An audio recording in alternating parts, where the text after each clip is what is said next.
So I think the biggest thing is, this is a cliche, but knowing your audience, right? Like you need to pitch it. The what you're saying needs to be pitched at the right level, and that doesn't mean that it can't be pitched at numerous levels all at the same time, right? Like when someone watches Shrek, right? Like a 5-year-old kid can appreciate the humor, but also, like their parent can also like have a decent time. And it's with that frame of mind that Petr Lebedev is working on a PhD to work out just exactly how science education videos can not just teach content knowledge, but encourage reflection as well. This is going to be an interesting chat. You're listening to the Fizzics Ed podcast. For hundreds of ideas, free experiments and more, go to fizzicseducation.com.au. And now, here's your host, Ben Newsome. Yes, welcome again to another Fizzics Ed podcast. Now, I reckon that you've probably been on YouTube once or twice, right? Let's be honest, some of you might have actually been on YouTube like in the last 5 minutes prior to turning on this podcast. Now, here's the thing. YouTube is being used by students all over the globe as a research tool to learn about science and all sorts of other stuff. The thing is that stuff that's being presented useful and relevant to that learner? How's it handling different audiences of different ages? That's exactly what Petr Lebedev is doing at the School of Physics at the University of Sydney. His PhD research is around how to create physics education videos that don't just teach the content knowledge, and hopefully that content knowledge is correct, but also does it encourage deeper reflection by the learner. So Peter's got a bit to do with this project. He's got lots of YouTube videos to review, and hopefully it'll be very interesting to find out what comes out of his research. So today is all about what's out there in the media's landscape and what that means for the learner. This is the Fizzics Ed podcast. It's been quite hectic. So I'm 1 year into my PhD, so starting my second year now, and it's just insane. It's just data collection after data collection. It's human ethics after human ethics. But, and like teaching and all that stuff. So it's very busy, but it's fascinating stuff. I love it. It is. Now, you do actually have a fascinating role, and I love your topic, but there'll be people who don't know what you get up to. So, Peter, tell us, what do you do? Well, currently, I am a physics education PhD student. So I'm trying to figure out, I'm part of a group at Sydney University that's trying to figure out how to teach physics better as a very general, broad thing. My specific interest is in teaching physics through multimedia. So currently I'm primarily focusing on YouTube. And I'm not just focusing on the content knowledge or the conceptual understanding of physics.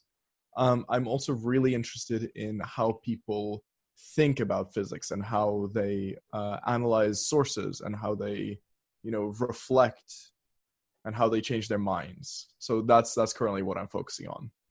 What led you down that path? Because that's, I can see why there's serious value in doing a PhD in this. I can totally see that. But what made you think, what, I've got to go check this out. I've got to find out these answers? Well, so we can go a little bit further back and just go what got me into physics in the first place. Sure, why not? Where it starts, right? Like I'm interested in this because I think physics is incredibly valuable.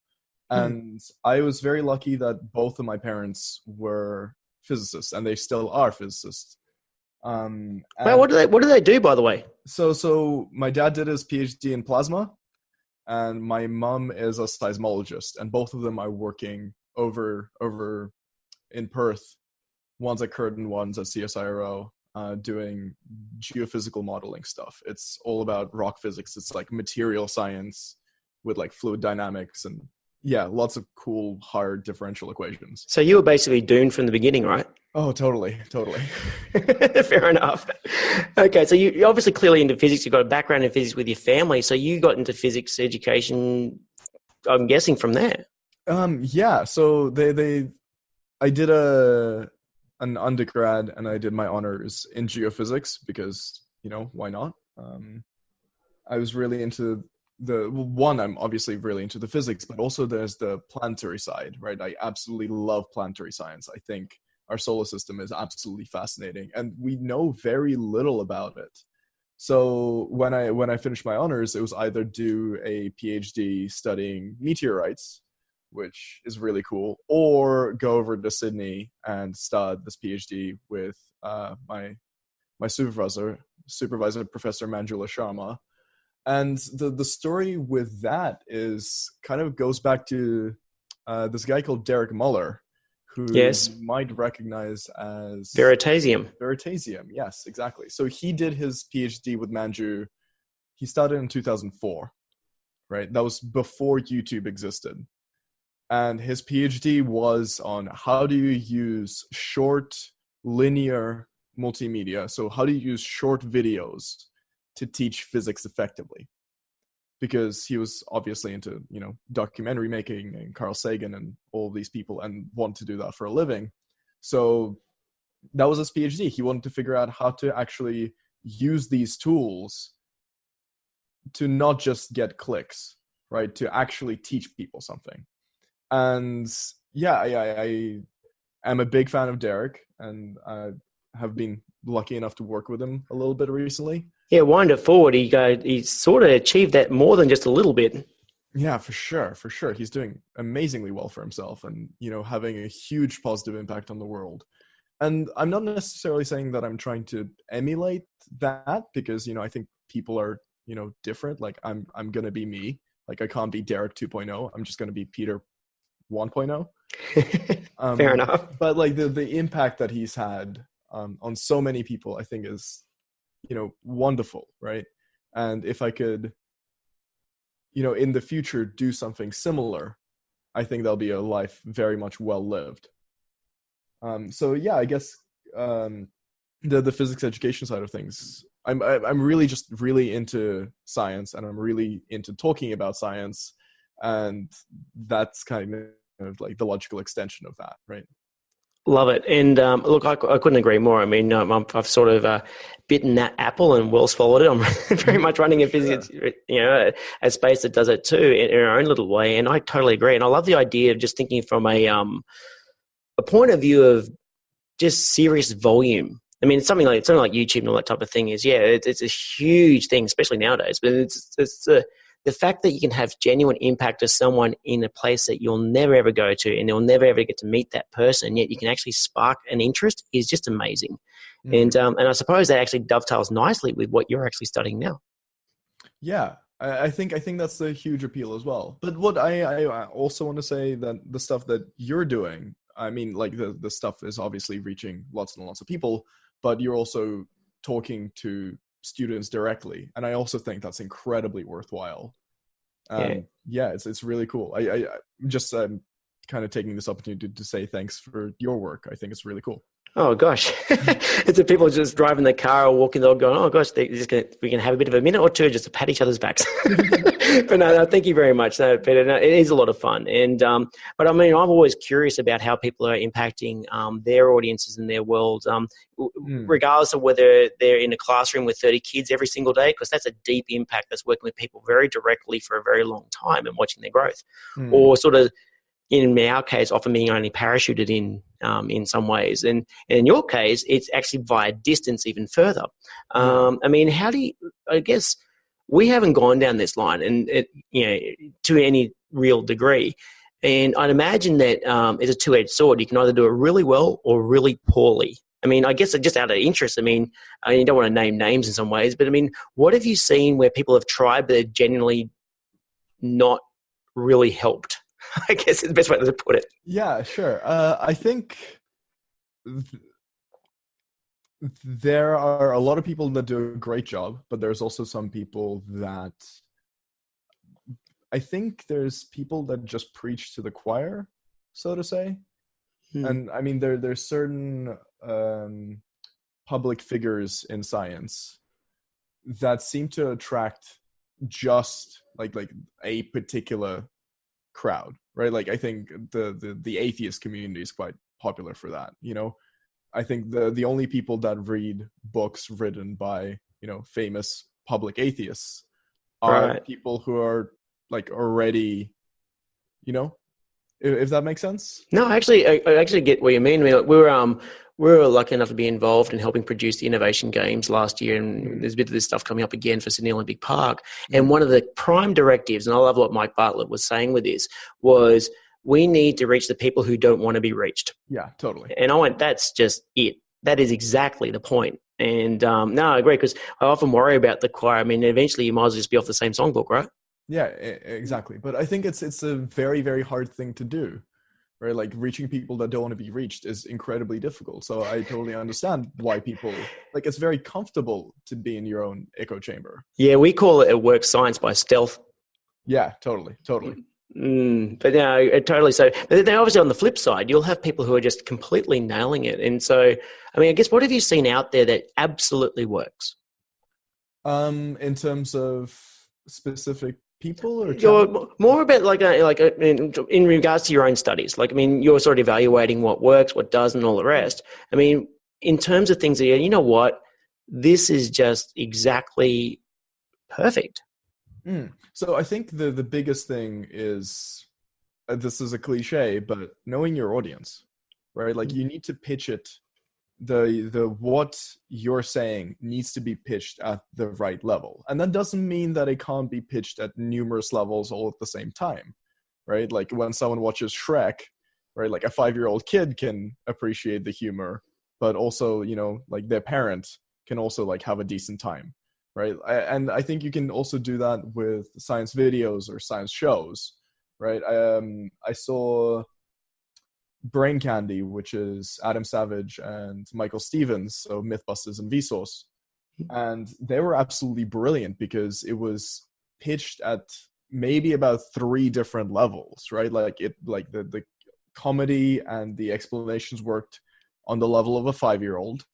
The comedy and explanations worked for the level of a high schooler, and then there was, you know, more difficult stuff for, you know, people who are older, and there were more like political jokes and all those kind of things. So I felt like I have 2 degrees in this, right? And still I felt like my understanding of like Bernoulli's principle was a little bit more solidified because it was such a beautiful, wonderful demonstration.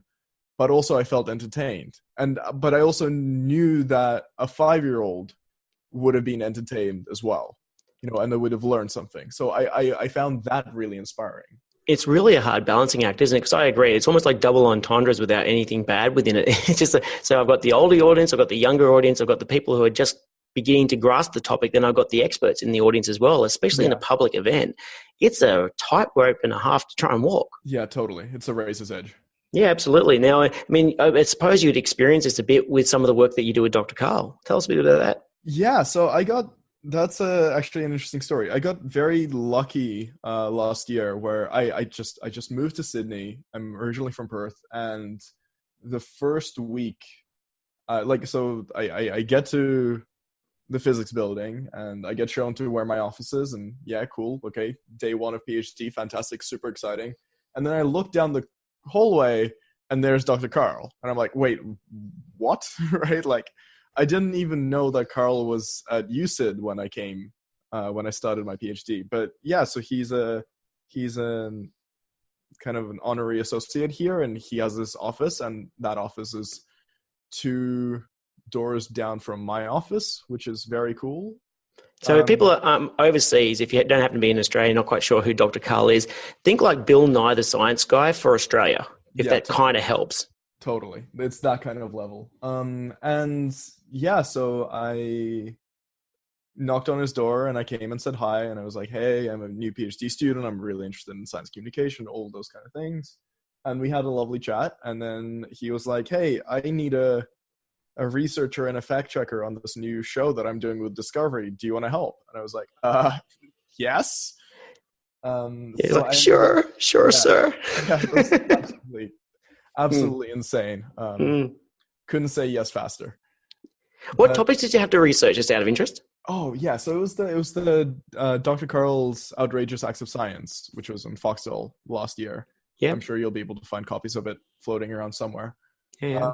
And it was basically everything, right? It was this very wide range of topics. It was this very kind of discovery show that focuses on explosions and, you know, tarantula stings and all these kind of like, you know, the kind of the science, the wacky zany science that gets a lot of clicks. If you know what I mean?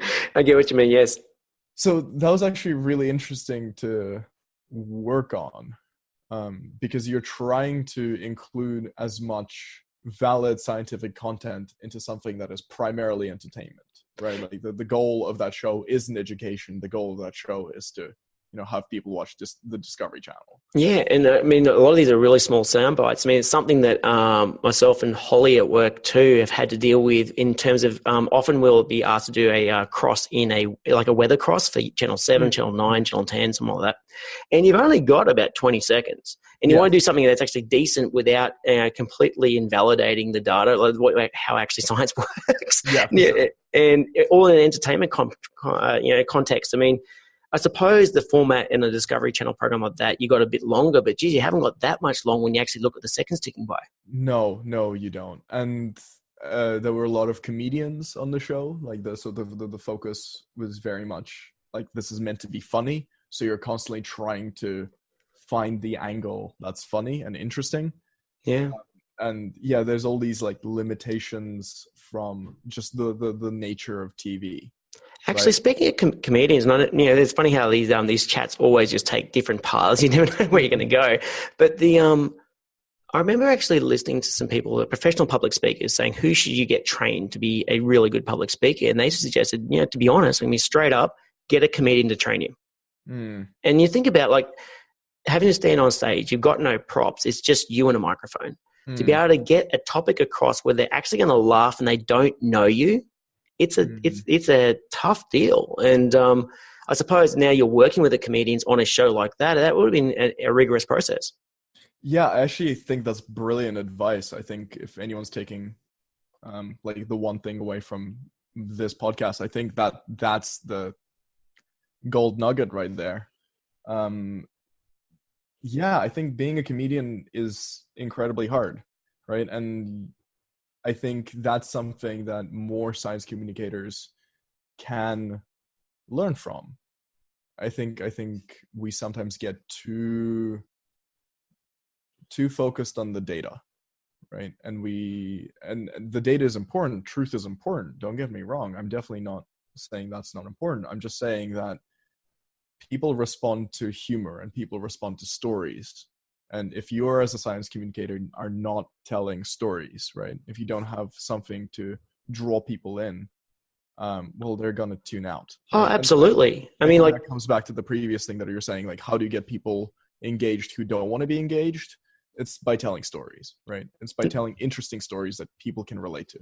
I absolutely agree. I was doing a connection to a school in Tennessee Saturday morning. It was like from 1 a.m. to 4:30 a.m. because I'm a masochist. But anyway, so we're doing these connections. It's a lot of fun. I just love doing them. And I always love starting with the time discussion. And usually they've been prepped. They know it's, early in the morning or late at night, whichever way you want to put it. But then I love just simply, and this has got nothing to do with the science whatsoever. It's just simply just notation. Kids, can you just tell me what date it is? In this case, it for them was the 9th of the 3rd/18. And so they'd tell me the date. And so I'd write 3/9/18, knowing full well that's exactly how the notation is over there, month, day, year. And then I go, right, okay, so it's 1 a.m. for me, so it's the next day. So what day would it be for me, kids? And they all go, it'd be the 10th. And so what I write then is 10/3/18. And they all freak out. And the kid could put his hands up and goes, are you telling me it's in October?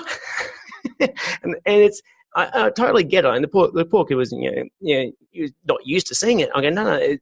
I'd circle the month in the two different ways, noting it down, and go, look, there are regional differences. You might be communicating the same information back and forth, but you're actually still speaking a different language if you actually look deeper. And it's a really nice way to start off a science program. Look, we've done the time zone thing, and it's nice to get to know each other. But I get the kids to say, stop and think about what I'm presenting, because what I'm presenting might be sort of similar to what you've been talking about, but maybe we need to look deeper in the first place. I love that. I absolutely love that. It's a lot of fun too. It freaks people out. Yes. I must say, at 1 a.m, though, I kind of sometimes just mess it up completely. But anyway, I digress. The biggest takeaway from Derek's thesis, right, was that to get people... Like the biggest learning gains happened from the videos that confused people a little bit. Right. It's not the ones where the information was clear and concise and easy to understand. right? Mm. It's good that the explanation is clear and concise and easy to understand, but maybe the first little bit you need to have, a little bit of confusion. And if you can address a misconception, I think that's really worthwhile. There's a video that would be really great to put in the show notes of him walking around with a book and a hard drive and going, hey, so put your hand on the book and put your hand on the hard drive. Tell me which one's colder. And I love that. Everyone says that's the hard drive, right? Yep. And then just confusing people going, well, no, look, they're the same temperature, right? They're at room temperature right now, right? Just one is more conductive, right? And then that's your in, right? That's your in to talk about, thermodynamics and thermal physics and, conductivity and all these other things. Oh, speaking of preaching to the choir that we are talking about earlier, that's exactly what we do for the Properties Materials program. I actually talked about this way back in episode 2 when I was talking with Isabel Kingsley from the Powerhouse Museum. I love this demo. In fact, people at work are sick of me talking about this, but I love the demo where you got the book and the hard drive. We just use 2 baking trays. One is rubber, one is steel. And you get the kids to feel both ones, and then you put ice on them. And what happens is the ice actually melts like ridiculously fast on the cold feeling steel baking tray. Yeah. Because it conducts heat. It's really good at it. That's so good. I love that thing, and that's kind of cool because I suppose a hard drive and a book, you can just walk around campus and just get anyone off the street. That's cool. For sure. But those Derek's thesis, like the outcome was like to teach physics effectively in this like multimedia format. Is you got to have misconceptions, right? Like the one of the ways is misconceptions, right? And like I'm definitely butchering a 200-page thesis by trying to sum it up in 20 seconds. So it's worth reading. It's actually really not a difficult read at all. Actually, I don't think you're butchering it, and considering that your job in some way, especially with Dr. Karl, is to create quick sound bites around the learning. I mean, that's perfectly fine what you just said. Yeah, I try. But I think it's also important to remember that there is nuance, right? Like as soon as you create a sound bite, you lose nuance. Yes. And yeah, it's not like sometimes it's useful and sometimes it's worth just having a really long form discussion about something. So speaking theses, I mean, obviously, eventually at the end of your PhD, a tome will be written at some point, which hopefully people read and use. I mean, what are you hoping to discover in your own research? So I'm really looking at how people are changing their minds. And the reason that like it's kind of taken on its own thing where it started off as purely about physics. And I really like that it is currently about physics because physics is incredibly apolitical. Right, like we don't necessarily have, political biases towards this kind of stuff. But the research that I'm conducting right now, and like the surveys that are going out live today, it's about.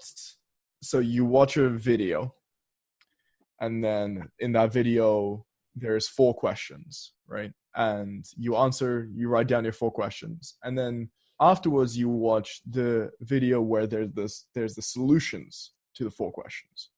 And what I'm asking the students to do is write down whether they have or haven't changed their minds after watching the solutions video. So that's, we're trying to capture the reasons, like what do they find compelling about this explanation, what they didn't find compelling about this explanation. And yeah, so from like the preliminary test that we did last year, we got some interesting results where there was a lot of people saying that they didn't change their answer because they thought their explanation of the physics was close enough, right? Or that the explanation that was given was wrong, right? Or that there was something wrong with the video, that was a trick question, or was that, so there was all these different categories of ways to, like a reasoning for not accepting the answer that was given to them. And I think that kind of critical reflection, right, is really interesting, and trying to figure out what are the salient points of creating creating something that encourages positive reflection.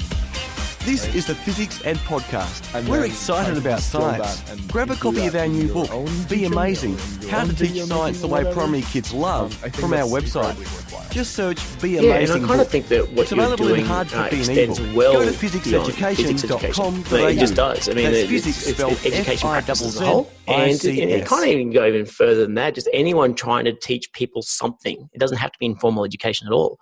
I mean, what is your impact? Does the audience get what you're trying to say? It's probably a good thing. Totally. And the reason that I find it interesting within the context of physics education is because, again, there's no politics involved. You know, like the answer is this, whether you like it or not. And yet there's still people who are, you know, they're still not changing their answers for, you know, reasons that we might find strange or. So I find that interesting because I think one of the skills that I want to get out of this is I want to be able to talk to people who have different ideas and opinions about the world. And I want to be able to convince them that, look, like global warming is real.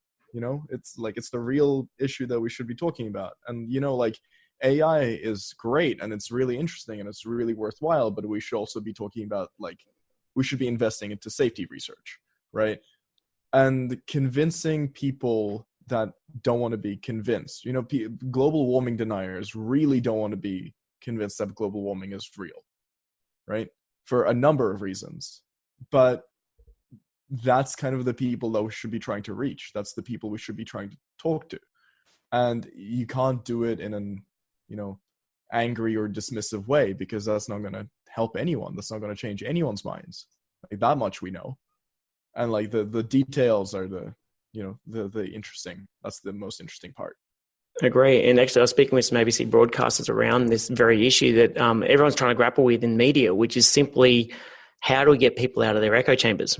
I mean, let's be honest, like we all, if you're not on Facebook, I mean, I get that it's probably wise not to be on Facebook, but if you're on social media and you obviously follow the people you want to follow and you don't follow the people you don't. And so you start to create your own reality in some ways, and therefore your own media, and therefore your own opinions and judgments around those. So it's a real issue to grapple with, especially in a democratic society that should understand all points of view before coming to decisions. Yeah, totally. And as much as I'm a huge fan of YouTube, right? I think the platform in a lot of ways directly changed my life. Like Derek putting out the incredible videos that he does, and, you know, Destin from Smarter Every Day and Henry from Metaphysics and all of these guys, you know, they really encouraged, like, just by creating such wonderful content, they encourage me to do what I am doing now.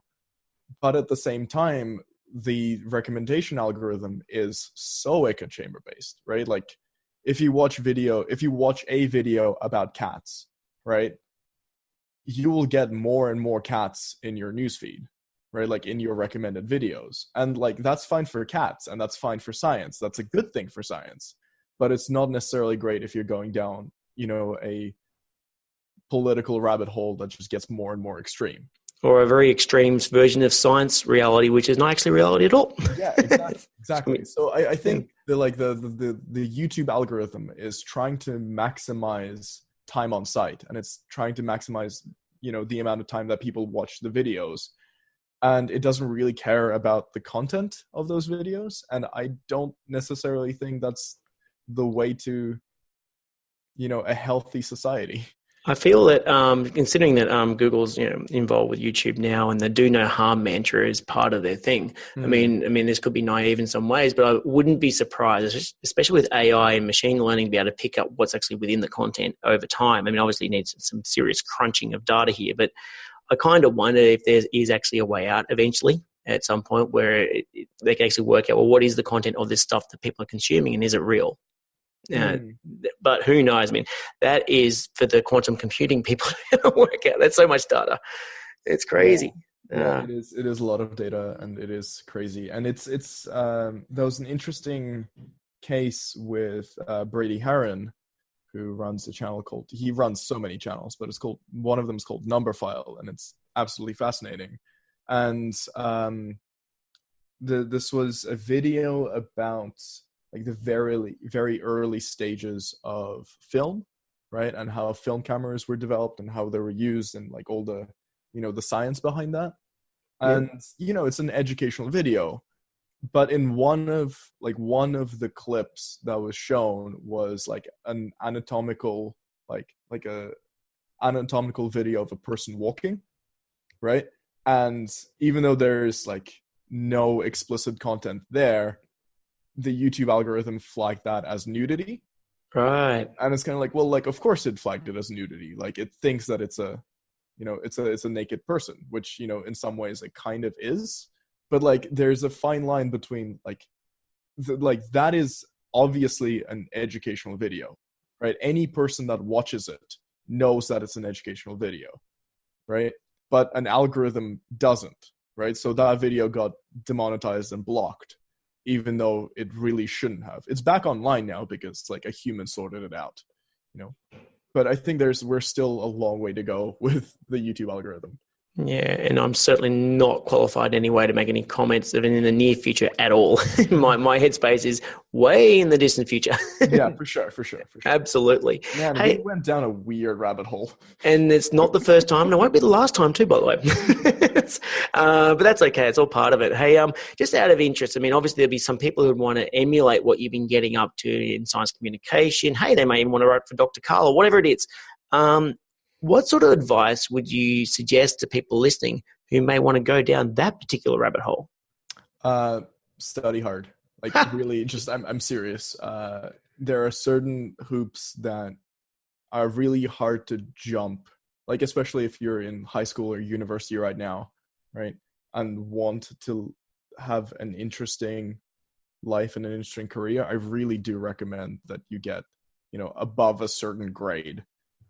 So people kind of like look at you more seriously. As annoying as that is, and as much as I hate that, because I really think we should be judging humans on, how they are as humans rather than their academic record. The academic record really does help, right? Like, if I didn't have the marks that I had in my last couple of years, my first couple of years of uni were terrible, but my last couple of years were a lot better. I wouldn't have been able to get into a PhD at the University of Sydney. And then I wouldn't have been able to, hang out with Dr. Karl and do work for him and do all of these interesting things. So I think that's number one, is like your grades need to be decent. And the other thing is talk to people, like be interested in stuff, like create your own thing, right? Like if you're interested in science communication, have your own podcast, right? Like have your own YouTube channel. And when you apply for a job as a science communicator, you have a little bit of portfolio going, right? Like you're not going to be just a kid that goes, hey, I'm really interested in science communication. Like I really want this job, right? Like, you're going to be the person that goes, hey, I'm really interested in science communication. And here's my portfolio. Here's the work that I've been doing for the last year, right? This is kind of proof that I care about this, right? So I think just putting in the work, right? There's no way around that. Yeah, that's right. And being avidly curious over the top of that means that the work doesn't feel like work. It's sort of play. Yeah. And then you end up in this situation where things are almost out of hand, at least on our front, where we've got so much stuff going on that I generally just enjoy doing crazy stuff in the middle of the night purely because, hey, I just want to try that too.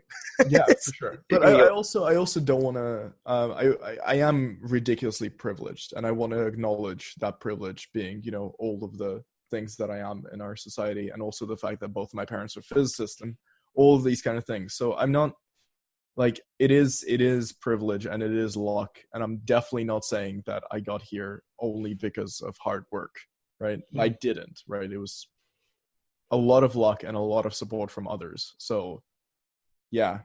Yeah, it's usually a confluence of many things, and actually some studies of business leaders who have made some serious impacts in Fortune 500 companies and all the rest, and they do attribute a portion of that themselves. They say it themselves outright. I needed a sliding doors moment for this to happen, and it did, and I took it. And that's actually true. That's part of it as well. Totally. So thanks so very much for popping on, Peter, with this podcast. Now, obviously, I'd really like some people, if they wanted to be able to get in touch with you, have that ability. So how would they be able to get in touch? I have a Twitter account. Sure. So that's PTRLBDV, which is my name without all the vowels. which I thought was a good idea at the time. And now I realize now that I have to spell it out on a podcast. It's not such a great idea. That's okay. We'll put that in the show notes. That's no problem at all. Fantastic. No worries. I mean, I really do. I encourage people to get in touch with Peter because, I mean, the work that you're doing is, it's a serious value. And hopefully once it's published and out in the blue yonder, that people then pick it up and then go further with it again, which would be really handy. Yeah, hopefully. Well, thank you so much for having me on. And yeah, please do contact me. If you're listening to this, say hi on Twitter. Absolutely. He won't bite. Be all right. All right. Well, thank you very much, Peter. Have a fantastic afternoon. Yeah, right back at you. Thank you. This is the Fizzics Ed Podcast. We're excited about science. Grab a copy of our new book, Be Amazing, How to Teach Science the Way Primary Kids Love, from our website. Just search Be Amazing Book. It's available in hard copy and ebook. Go to fizzicseducation.com.au. That's physics spelled Fizzics. Well, there you go. That was Petr Lebedev, who's doing a fantastic job in making sure that all the stuff that's out there might actually be useful to the learner in terms of science education videos. It's going to be very interesting to hear exactly what his final research will end up looking like and how that might shape education going forward. Now, the thing is, there is lots of university research going on to education in science, and one of our past guests, Dr. Simon Crook, has been doing a bit of that too. A former colleague of mine had this phrase, engage me or enrage me.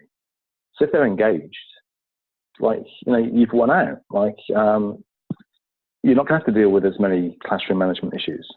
Don't you love that phrase, engage me or enrage me? That's exactly how we should be thinking about our audiences in general, our classes. I mean, as a student, wouldn't you hate sitting there just watching going, this is just not for me? And worse, the people who just keep on droning on and they won't get to the point. It's so important. And Dr. Simon Crook has been doing a lot of work with educators right across Australia through his efforts in his company called Crooked Science. Funny name, but certainly very serious when it comes to science education and the context in the classroom. So go ahead and check out episode 29 of the Phys Ed podcast and know that there's still more to come. You've been listening to me, Ben Newsome from Phys Education, and you've been listening to the Phys Ed podcast. I'll catch you next week.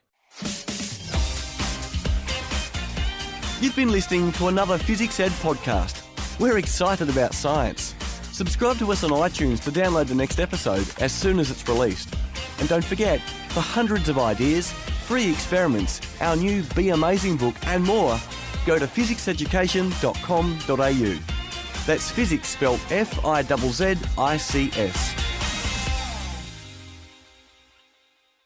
This podcast is part of the Australian Educators Online Network. aeon.net.au